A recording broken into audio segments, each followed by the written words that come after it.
ito ay pwede sa lahat ng manonood.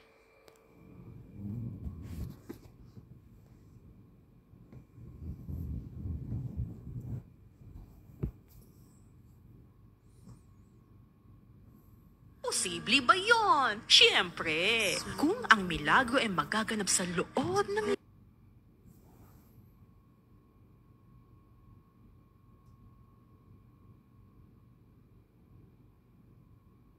iyong puso, mangyayari lamang ito kapag sama-sama tayong magdarasal. Kaya, anyayahan ko po kayong samahan ako tuwing linggo mula alas 3 hanggang alas 4 ng hapon para sa Divine Mercy Hour. Ano man ang iyong ginagawa at kahit nasaan ka man, ipihit mo ang iyong talapihitan sa 684 AM kHz. DWJJ, tuwing linggo mula alas 3 hanggang alas 4 ng hapon. Magandang hapon po mga minamahal na kapatid at narito naman po ang ating programa, ang Divine Mercy Hour na malugod din natin sa atin ng Divine Mercy Crusade ng Diocese ng Cabanatuan. At ako pa rin po ang kasama, si Brother John Paul Valino. At tayo po ay mananalangin ng ating pong 3 o'clock prayer at ang ating pong Divine Mercy Chaplet. Isama po natin sa ating panalangin sa mga oras na ito ang ating intensyon para sa ating mahal na Santo Papa, Papa Leon, ika-14 dahil ngayong pong araw na ito ang kanya pong inauguration na live po sa Vatican City sa St. Peter's Square. So matutunghayan niyo po yan sa ating pong Facebook page at sa lahat po ng EWTN at lahat ng mga Catholic media. Makikita nyo po ang inauguration po ni Pope Leo XIV, ang ating pong ika-267 Pope of the Catholic Church. So ngayon po siya itatalaga bilang bago nating Santo Papa. Yan. So ipanalangin po natin ang intensyon ng kahalili ni San Pedro at ang pumalit kay Pope Francis na si Pope Leo XIV. So siya po ang ating pong ipanalangin at pag-ukulan ng intensyon sa ating panalangin sa ating pong Divine Mercy Chaplet. Simulan po natin ang ating panalangin. In the name of the Father, and of the Son, and of the Holy Spirit. Amen. You died, Jesus, but the source of life, load up our souls, and the ocean of mercy open up for the whole world. O fountain of life, immeasurable divine mercy, cover the whole world and empty yourself out upon us. O blood and water, which flowed out from the heart of Jesus as a fountain of mercy for us, I trust in you. Holy God, Holy Mighty One, Holy Immortal One, have mercy on us and in the whole world. Holy God, Holy Mighty One, Holy Immortal One, have mercy on us and in the whole world. Holy God, Holy Mighty One, Holy Immortal One, have mercy on us and in the whole world. Amen. Jesus, King of mercy, I trust in you. Amen. The Chaplet of the Divine Mercy. Our Father who art in heaven, hallowed be thy name. Thy kingdom come, thy will be done on earth as it is in heaven. Give us this day our daily bread, and forgive us our trespasses, as we forgive those who trespass against us. And lead us not into temptation, but deliver us from evil. Amen. Hail Mary, full of grace, the Lord is with you. Blessed are you among women, and blessed is the fruit of your womb, Jesus.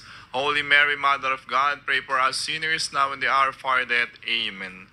I believe in God the Father Almighty, creator of heaven and earth. I believe in Jesus Christ, only Son, our Lord. He was conceived by the power of the Holy Spirit, and born of the Virgin Mary. He suffered under Pontius Pilate, was crucified, died, and was buried. He descended to the dead, and the third day rose again. He ascended into heaven, and seated at the right hand of the Father. He will come again to judge the living and the dead. I believe in the Holy Spirit, the Holy Catholic Church, the communion of saints, the forgiveness of sins, the resurrection of the body, and life everlasting. Amen. Eternal Father, I offer you the body and blood, soul and divinity of your dearly beloved Son, our Lord and Savior, Jesus Christ, in atonement for our sins and those of the whole world. For the sake of his sorrowful passion, have mercy on us and in the whole world. For the sake of his sorrowful passion, have mercy on us and in the whole world. For the sake of his sorrowful passion, have mercy on us and in the whole world. For the sake of his sorrowful passion, have mercy on us and in the whole world. For the sake of his sorrowful passion, have mercy on us and in the whole world. For the sake of his sorrowful passion, have mercy on us and in the whole world. For the sake of his sorrowful passion, have mercy on us and in the whole world. For the sake of his sorrowful passion, have mercy on us and in the whole world. For the sake of his sorrowful passion, have mercy on us and in the whole world. For the sake of his sorrowful passion, have mercy on us and in the whole world. Eternal Father, I offer you the body and blood, soul and divinity of your dearly beloved Son, our Lord and Savior Jesus Christ, in atonement for our sins and those of the whole world. For the sake of his sorrowful passion, have mercy on us and in the whole world. For the sake of his sorrowful passion, have mercy on us and in the whole world. For the sake of his sorrowful passion, have mercy on us and in the whole world. For the sake of his sorrowful passion, have mercy on us and in the whole world. For the sake of his sorrowful passion, have mercy on us and in the whole world. For the sake of his sorrowful passion, have mercy on us and in the whole world.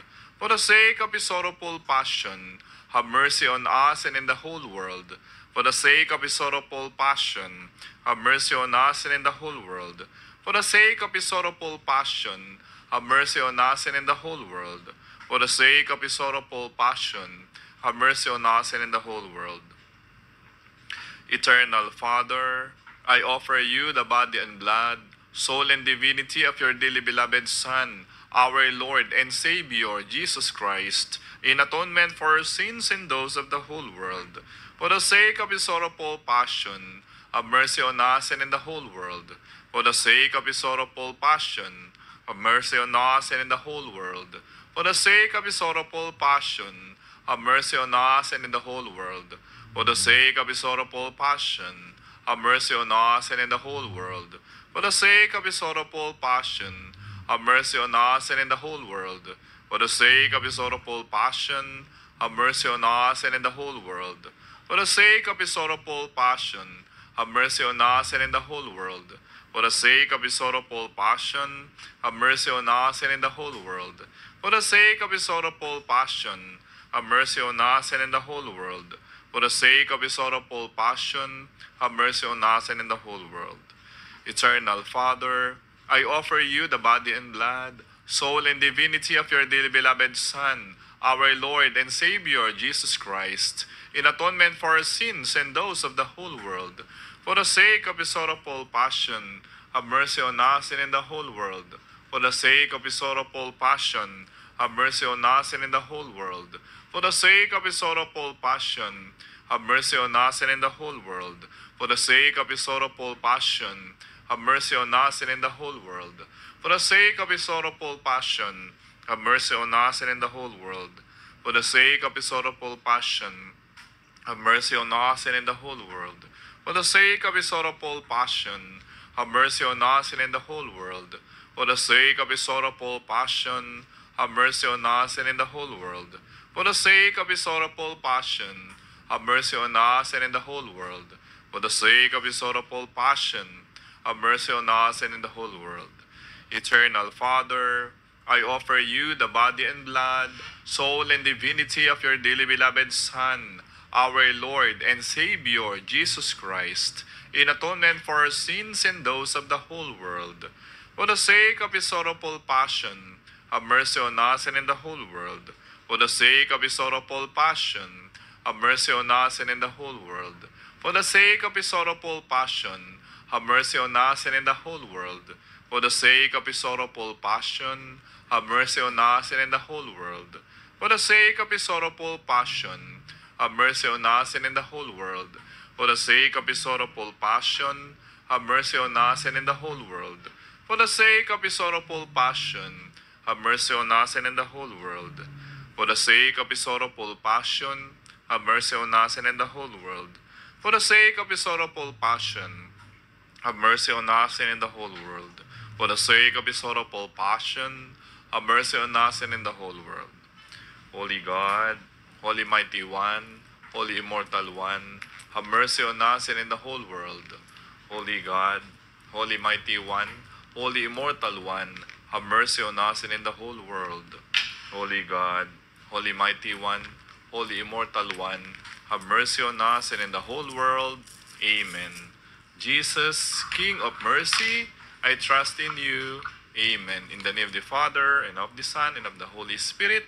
Amen. So muli po, isang napakagandang hapon, mga minamahal na kapatid.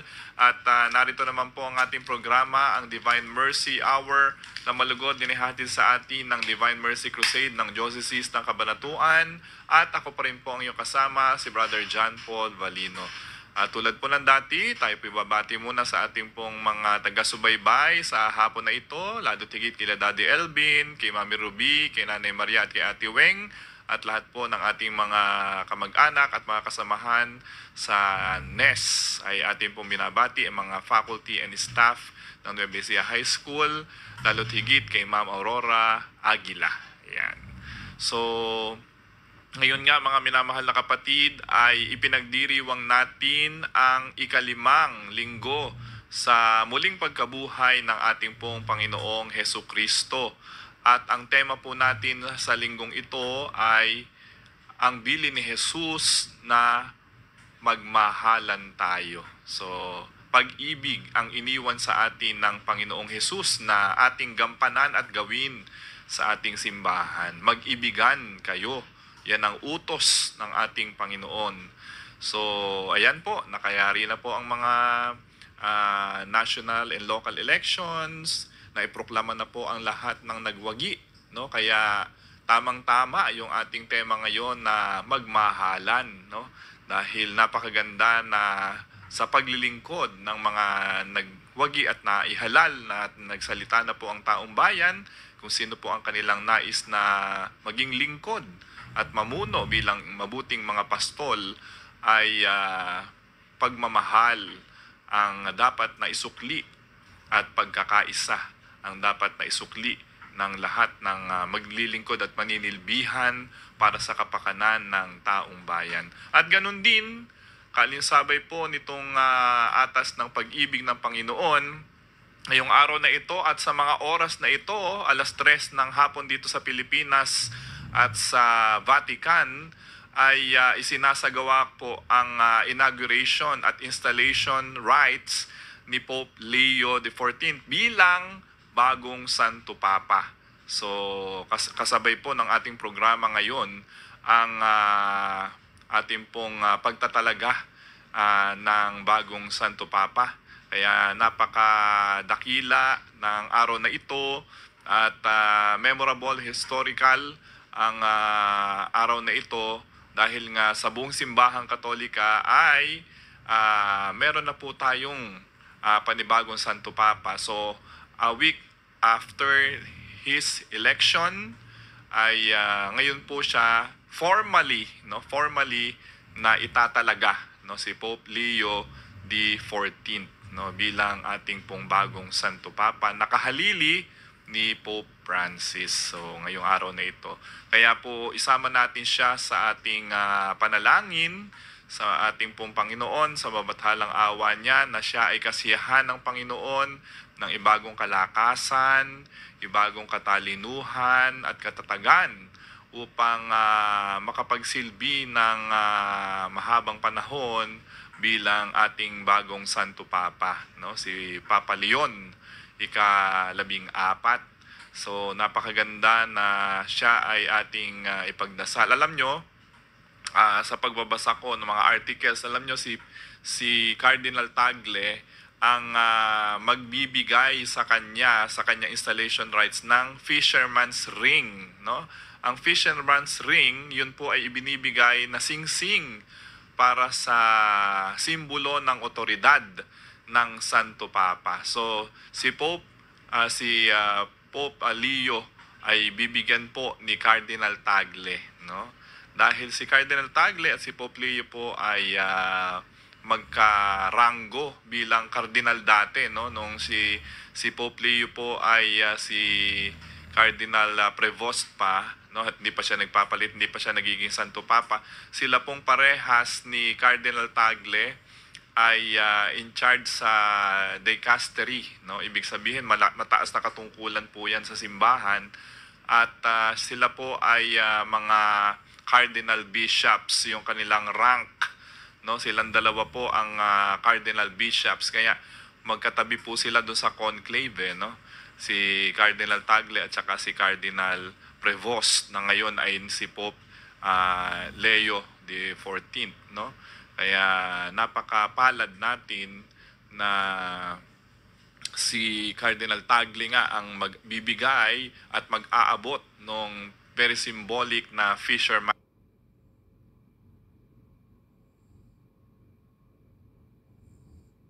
ring upang isuot sa kamay ng bagong Santo Papa na si Pope Leo the 14th. So, ipagdasal po natin ang pontificate ni Pope Leo na sa kanya pong abang paglilingkod ay matugunan niya yung mga concerns at issues ng simbahan at syempre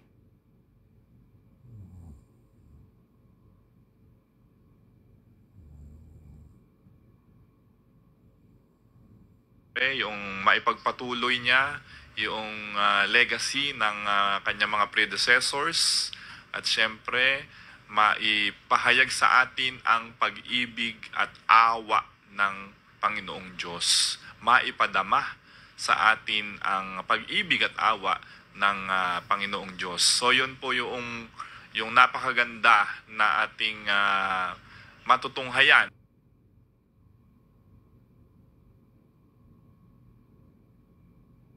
sa inauguration rites na ito. So at siya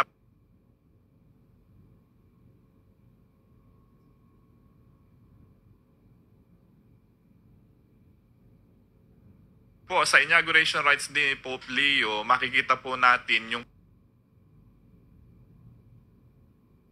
paglalagay ng pallium. So ibig sabihin po ng pallium, yun po yung simbolo din ng authority bilang shepherd,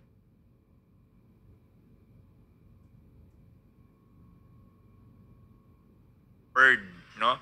At bibigay po sa kanya yung kanyang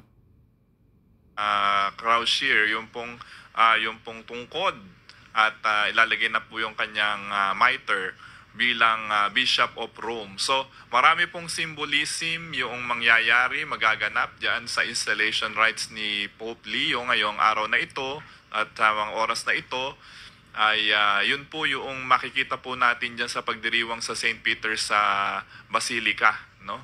Sa St. Peter's Square. Nasa labas po sila ng Basilica gaganapin at dadaluhan po ito ng mga different leaders ng iba-ibang bansa at saka mga representative na iba-ibang bansa, mga diplomatic corps ay pupunta din po dyan para saksihan ang installation rites ni Pope Leo the 14th ngayong araw na ito. Nung namatay po at nilibing si Pope Francis ay dinaluhan ito ng mga presidente ng iba-ibang bansa. Lalo't higit po ngayon na meron na po tayong bagong Santo Papa sa ating simbahang Katolika, no? Si Pope Leo. So, dadaluhan din ito, babalik po yung mga malalapit lang na bansa na makapunta. Kung hindi man, may papadala po sila ng mga representatives para dun to witness dun sa installation and inauguration rites ni Pope Leo the 14th, no, ngayong araw na ito.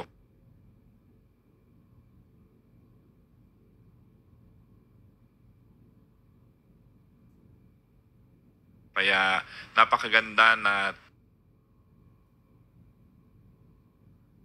saksiyan po natin, panoorin natin yung pong installation rites na ito ni Pope Leo. Kasi napaka-importante sa buhay pananampalataya natin na meron tayong panibagong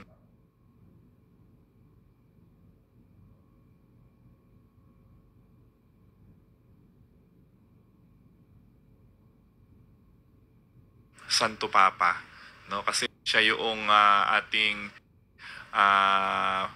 Ibig sabihin, Pontifex Maximus, ibig sabihin siya po yung ating Supreme Pontiff, no?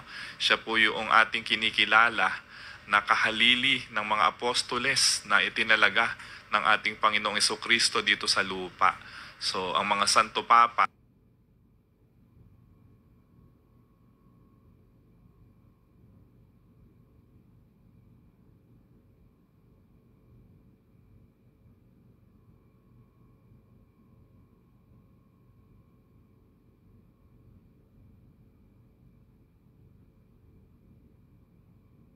ay ginagalang, nirerespeto ng lahat ng bansa at kinikilala ang kanilang pong moral teaching, no, sa buong mundo, no, hindi lang po sa iba-ibang bansa, no. Lahat po 'yan ay kinikilala po yung kanyang dignidad at karangalan, no. Kaya siya po ay head of state din kasi ang Vatican po ay isang estado, isang maliit na estado, no. Kaya parang presidente siya ng Vatican, ng isang lugar, no. So dalawa po ang kanyang katungkulan bilang Bishop of Rome at saka head of the Catholic Church, at saka siya po ang pinaka-presidente ng Vatican City, no, the smallest state, the smallest country, no, na nandito sa mundo. Kaya siya po ay pag nagpupunta po ang Santo Papa sa iba-ibang mga bansa, dalawa po ang purpose nito, no?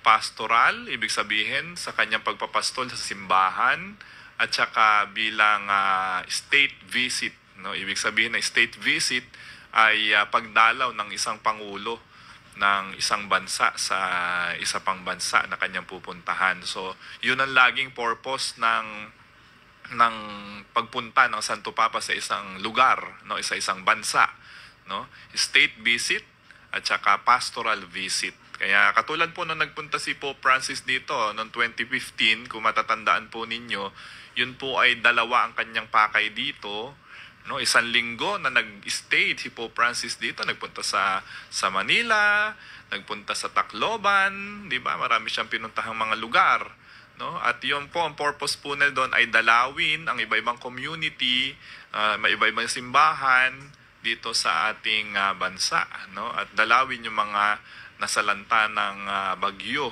no? Noong sa Tacloban, no? Yung Yolanda, no? Kung natatandaan po natin, way back 2015.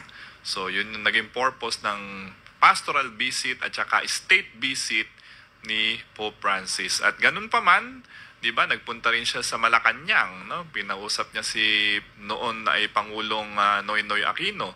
So, yun sa time na yon na siya po ay pumarito sa Pilipinas. So, nakakailang Santo Papa na ba ang pumupunta dito? Unang-una, 2 beses po si Pope John Paul II, 1979, mga ganon, something. And then, 1981, ay bumalik po siya, no, dahil sa canonization ni San Lorenzo Ruiz, no, de Manila, no, bilang unang santo ng ating bansang Pilipinas, no.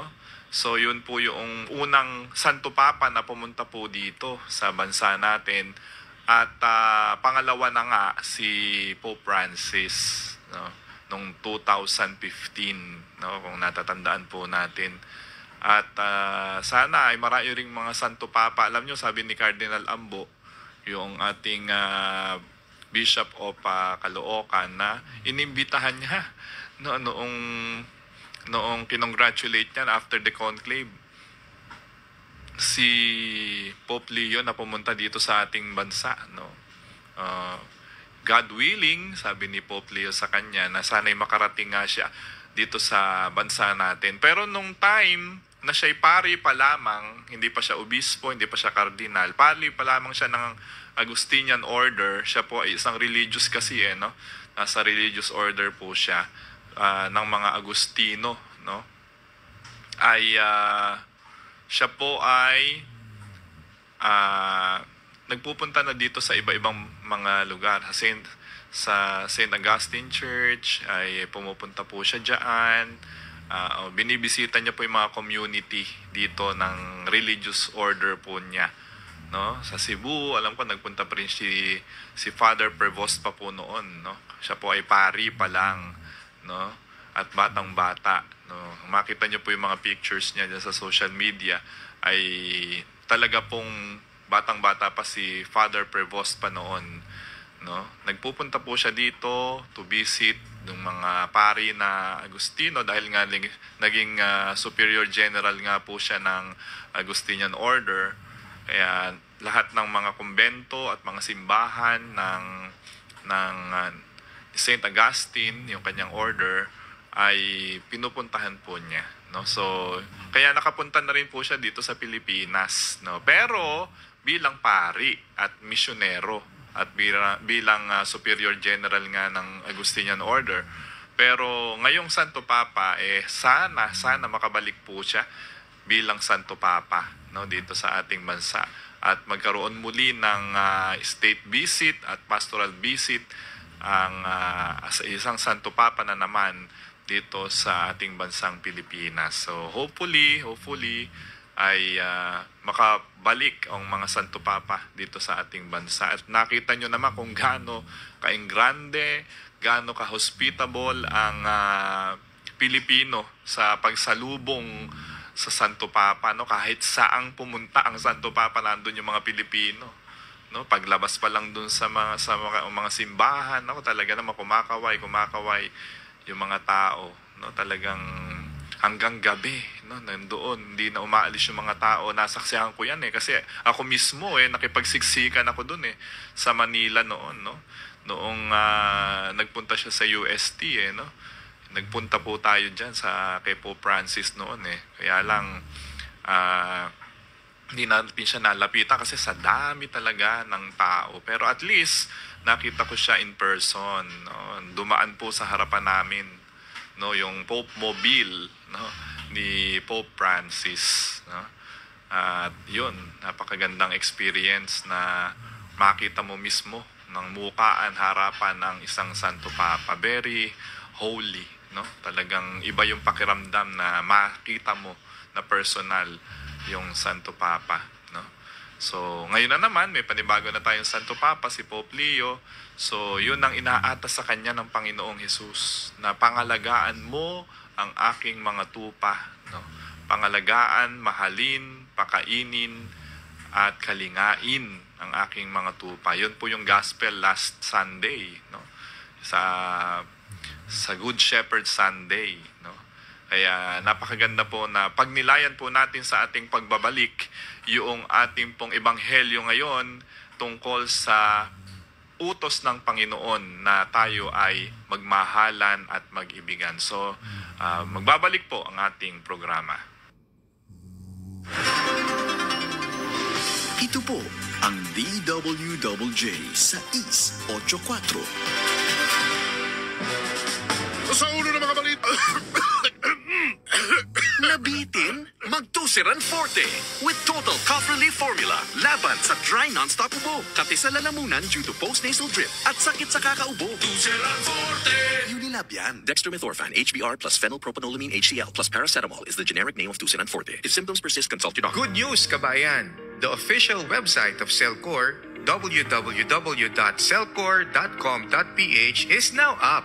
Maaari mo na itong bisitahin para sa mga online services tulad ng services requirements and additional information, latest news and advisories, power interruption updates, Cellcore live episodes, rates archives, at Cellcore account access na makapagbibigay ng karagdagang impormasyon tungkol sa inyong accounts tulad ng account balance and payment details, history of consumption, paperless billing subscription, at marami pang iba. Ito ay bahagi ng aming hangarin na patuloy na makapaghatid ng makabago at magandang serbisyo para sa inyo. Kabayan, ano pa ang hinihintay nyo? Visit www.cellcore.com.ph now. Kastoy ti oni na timbarado nga agong. Nung manayunan pa'y ti sakit ti ulo. Nagrigat niya? Isung ano barado ti agong kenada ti sakit ti ulo? Decongest with Decolgen Forte. Kapig saan nga agas laban ti dadumang at Decolgen formulations. With maximum decongesting action versus PE-based medicines available OTC in the Philippines. Decolgen Forte. Alagang Unilab yan. Phenylpropanolamine, HCI chlorphenamine maleate paracetamol is the generic name of Decolgen Forte. If symptoms persist, consult your doctor. Muli po tayo nagbabalik sa ating pong programa, ang Divine Mercy Hour na malugod din natin sa atin ng Divine Mercy Crusade ng Diocese ng Cabanatuan. At ako pa rin po ang iyong kasama, si Brother John Paul Valino.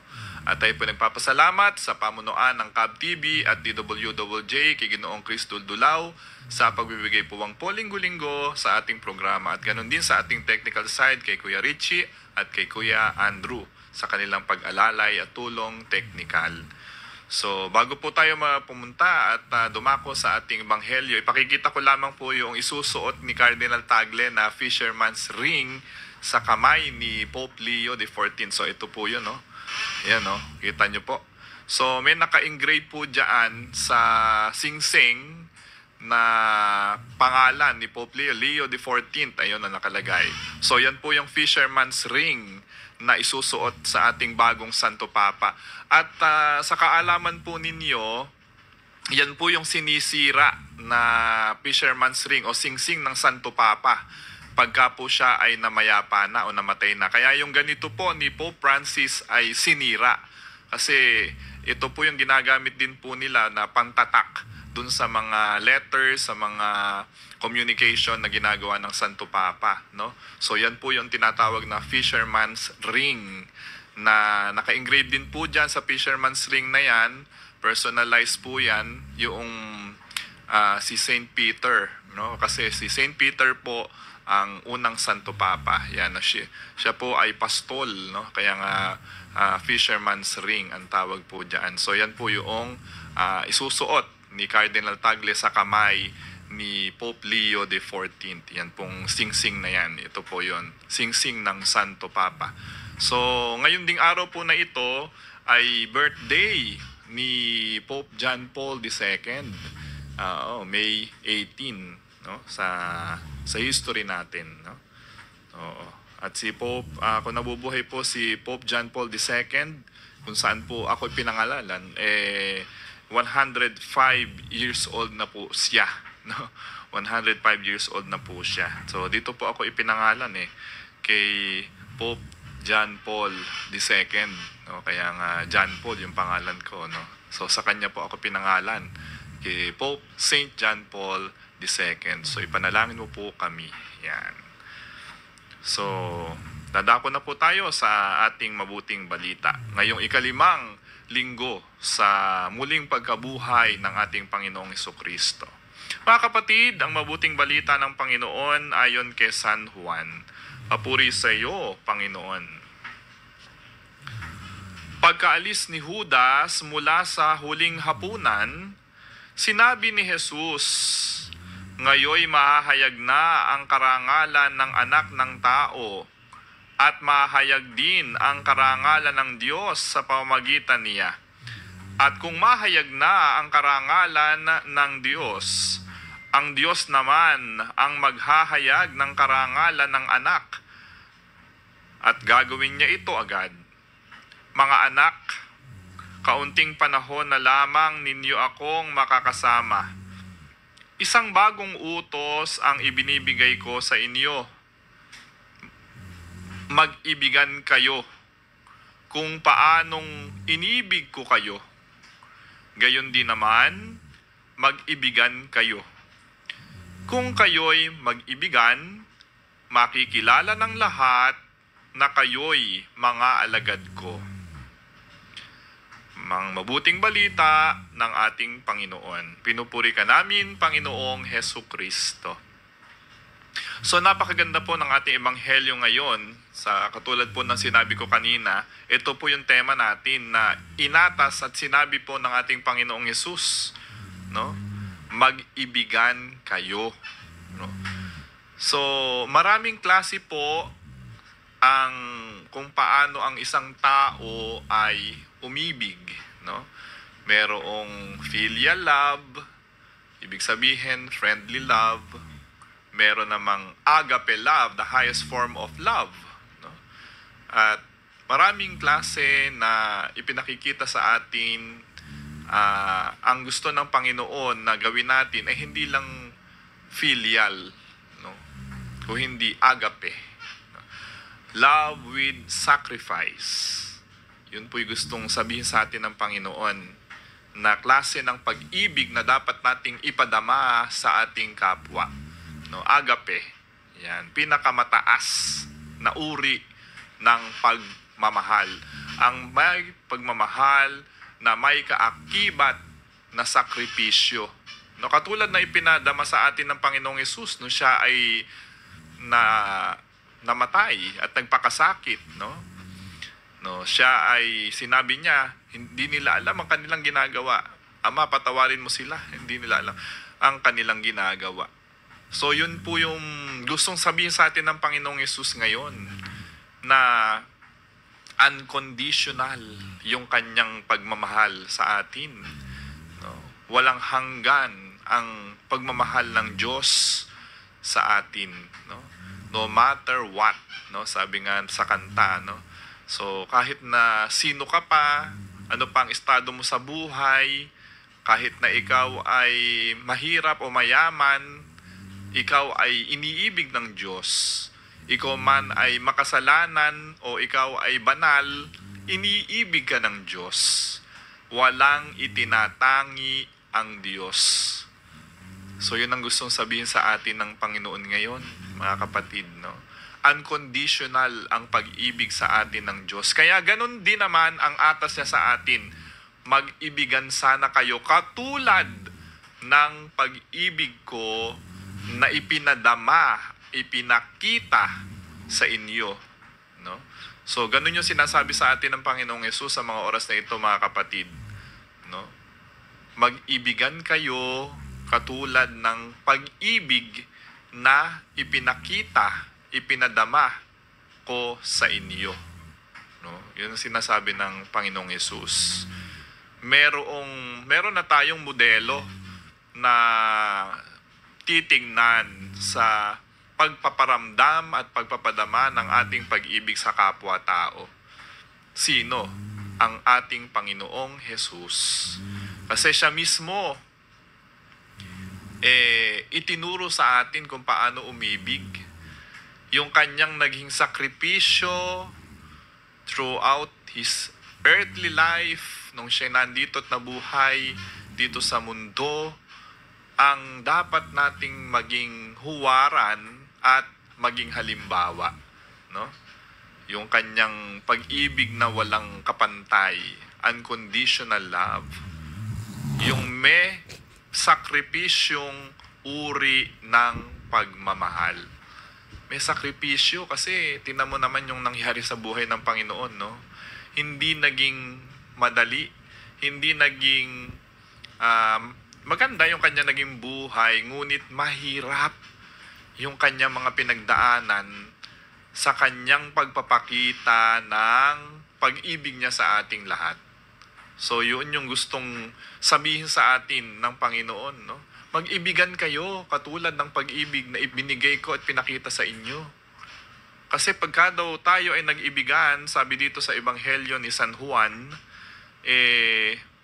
makikita na kayo'y alagad ko, no? Kung nag-iibigan kayo, no? Ibigin ang kapwa, ibigin ang lahat ng tao. Kasi yun ang atas sa atin ng Panginoon. Makikilala ng lahat na kayo'y mga alagad ko, kung katulad ng aking pag-ibig ay pinapadama ninyo sa bawat isa. Ito pong ebanghelyo natin ngayon ay kinuha after dito, itong tagpo na ito ay dun sa Last Supper, no? Kasi sabi dito, pagkaalis ni Judas mula sa huling hapunan, sinabi ni Jesus ito, no? Para bang nagbibili na siya kasi right after nitong ilang linggo, sa 7th Sunday ng muling pagkabuhay ng Panginoon, siya po ay aakyat na sa langit. So, Ascension Sunday na po yun. No? At after na muling pagkabuhay, siya po ay aakyat na sa langit. Kaya siya ay maluluklok na sa kanan ng Diyos Ama. No? Yun yung ipagdiriwang po natin sa 7th Sunday of Easter. No? Ascension Sunday. At after po ng Ascension Sunday, ay susunod na yung Pentecost Sunday, the birthday of the church, the descent of the Holy Spirit. No? Bababa na ang Holy Spirit. Yun naman yung celebration po natin sa Banal na Espiritu. No? Kasi after na si Jesus po ay pumanik na sa langit, ay ipapadala naman niya sa atin ang Holy Spirit o yung Banal na Espiritu. So yun yung pinaghahandaan po natin ka mga kapistahan, no? The Ascension Sunday and the Pentecost Sunday, sa magkasunod po yan, no? Yun. Pero dito sa ebanghelyo po natin ngayon, naghahabili na si Jesus. Kasi malapit na siyang umalis, malapit na siyang pumanik ulit sa langit, no? Sa tagpo na ito. Kasi after the Last Supper, ibig sabihin nito ay magaganap na siya ay magpapakasakit, mamamatay. No? Kaya hindi na nila siya makakasama. Kaya tinuturuan pa rin ng ating Panginoong Yesus yung kanyang mga alagad upang maging matatag, upang maging malakas ang kanilang loob, no? Na tingnan at gawin yung kanilang misyon, no? Na bilang mga apostoles, no? Alagad ni Jesus. So, ganun din yung atas ng Panginoong Yesus sa ating bagong Santo Papa ngayon. Kung ating i-relate dito sa installation ng ating bagong Santo Papa, no? Mag-ibigan kayo, mahalin mo. No? So, parang sinasabi ng Panginoong Yesus sa ating bagong Santo Papa, pangalagaan mo, Pope Leo, ang ating simbahan. Pangalagaan mo't mahalin ang mga tupa na binibigay ko sa iyo. So, ibigin ang ating simbahan, ang ating kawan. Tandaan po natin yung simbahan, tayo po yun. Yung mga tao na nananampalataya kay Jesus, tayo po ang simbahan. Tayo ang bumubuo sa simbahan. No? So, inaatasan din si Pope Leo ngayon na ibigin tayong lahat. Ibigin yung kanyang kawan.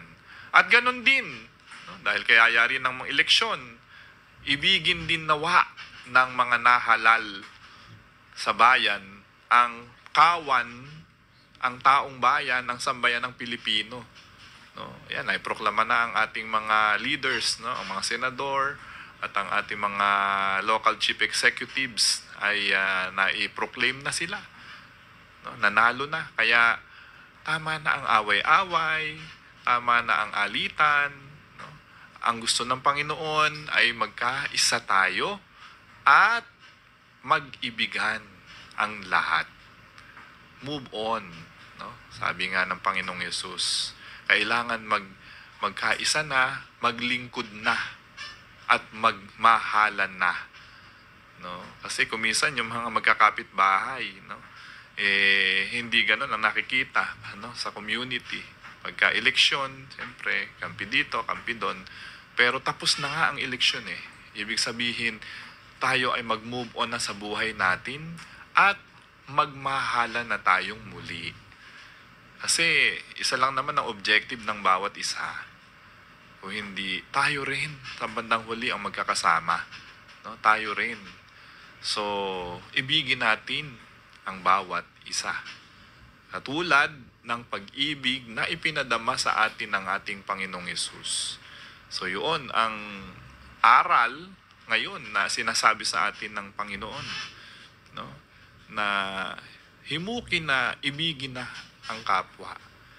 Kasi para maging payapa ang mundo, para mahirap po yung may kaaway, may kasamaan ng loob, kailangan mahalin mo na yan.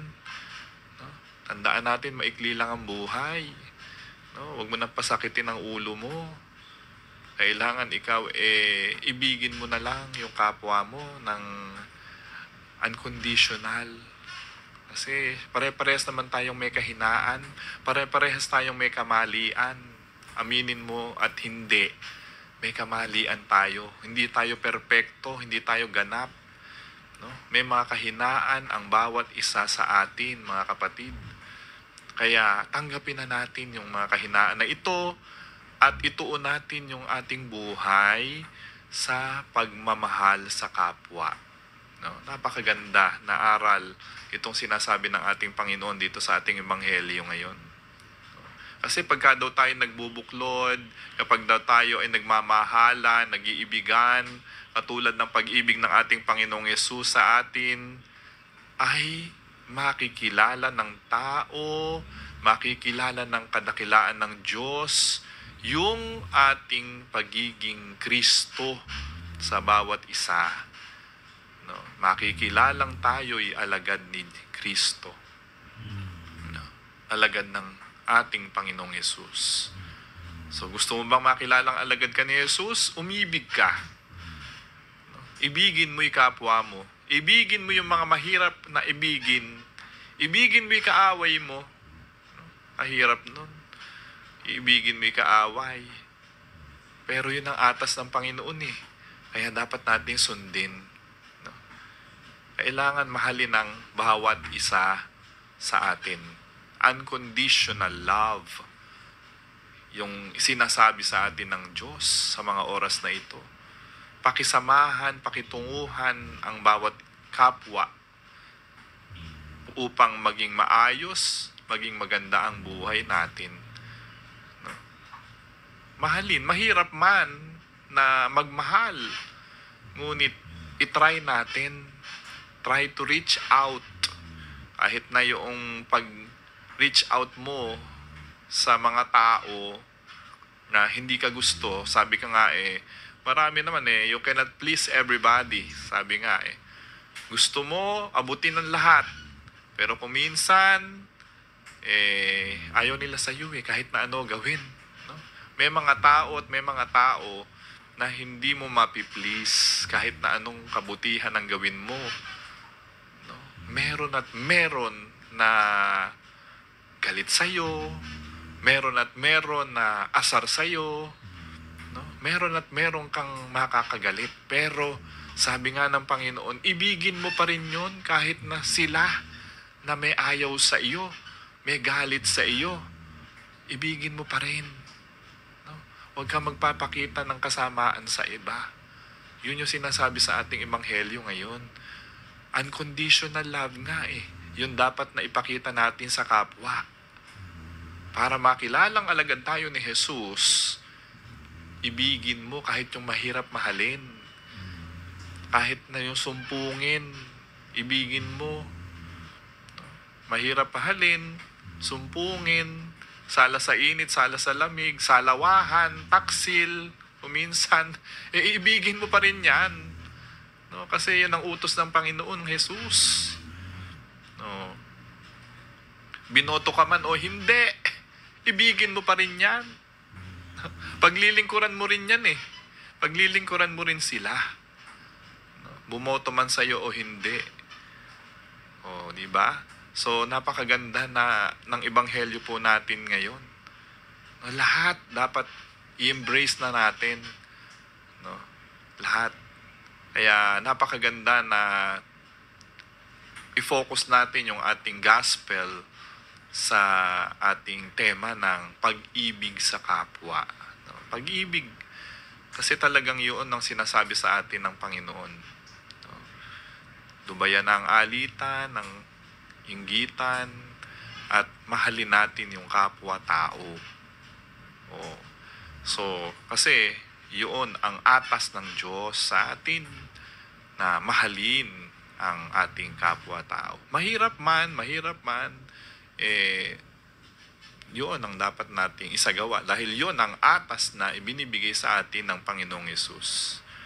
So, lahat tayo ay may kapintasan, lahat tayo may kamalian, ngunit ang sinasabi sa atin ng Panginoon ngayon, umibig ka lang, sapat na yon. umibig ka lang. Mahirap, kahit mahirap, dapat itry mo pa rin na umibig. Kasi kung minsan, ayun no? Nagagalit tayo, madilit ang mag-init ang ulo natin. No? Personal, no? Personal note, talagang ganun. Dahil nga, hindi nga tayo perfect. No? Lahat tayo may kahinaan, may kamalian. Sasabihin nyo sa akin, madali lang naman sabihin yan, pero mahirap gawin. Totoo. Totoo po yun. Madaling sabihin, pero mahirap talagang gawin. Pero sabi ni Jesus, itry mo, gawin mo, kahit mahirap. No? Subukan mo. No? At least tayo ay nakasusunod sa atas ng Panginoong Jesus na umibig sa kapwa. No? Kung minsan, inire-reach out mo na ngay kamay mo nagsosorry ka na nga minsan, iniiwasan ka pa rin. Pero ang sinasabi ng Panginoon, ibigin mo pa rin yan. No? Kung ayaw niya talaga, at least ikaw, na ipakita mo na ikay minamahal mo siya. No? Hindi mo siya iniiwasan, hindi mo siya tinatanggihan. No? Kahit mahirap, ginawa mo pa rin yung part mo. No?